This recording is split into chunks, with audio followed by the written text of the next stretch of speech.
This is Edwin Newman inviting you to Meet the Press with the Prime Minister of Singapore. Meet the Press, America's press conference of the year and winner of every major award in its field, is brought to you today by Our guest today on Meet the Press is the Prime Minister of Singapore, Lee Kuan Yew, who arrived this week for an official visit to President Johnson. One of the questions in our minds here has been that about the future of China and its relationship to Southeast Asia. Some people are saying that China is now so divided politically that there is no great danger for Southeast Asia in the future. Speaking as a Chinese who understands China, can you make an estimate or a guess as to the future of China? Do you think in the near future it will become again a unified country, a strongly unified country that might represent some kind of a danger to Southeast Asia? Well, first of all, I can't speak as a Chinese because I'm a Singaporean. I'm of Chinese ethnic stock, and I think this is crucial. I mean, if you ask me to speak as a Chinese... As an ethnic Chinese. Yeah, well, you know, the Chinese People's Republic in Peking will be, I think, quite rightfully indignant, and so will the other aspirant in Taipei. But speaking as a Singaporean, with some of the built-in memory programming of the Chinese people, I would say that if you believe that the Chinese people will just splinter up into so many warlord communist committees, each governing a province or even part of a province, then you will make one of the gravest mistakes about Asia.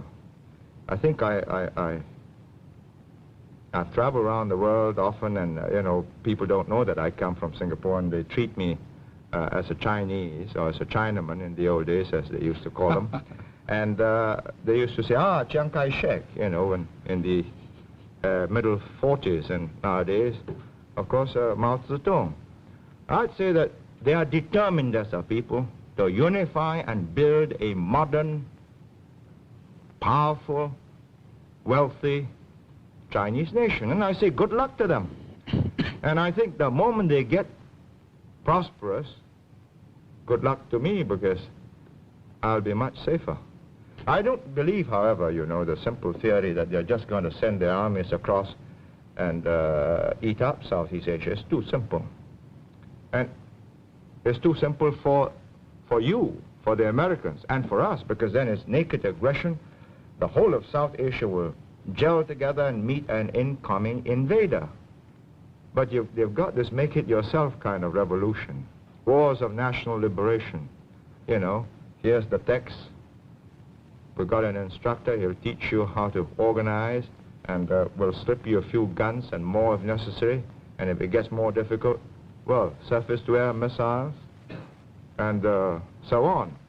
And I think this is the problem, that each of the individual governments in that region must use the time that you are buying in South Vietnam for the rest of the world, particularly Southeast Asia. I'm not saying you're doing this, you know, just for Southeast Asia. You're doing this for yourself.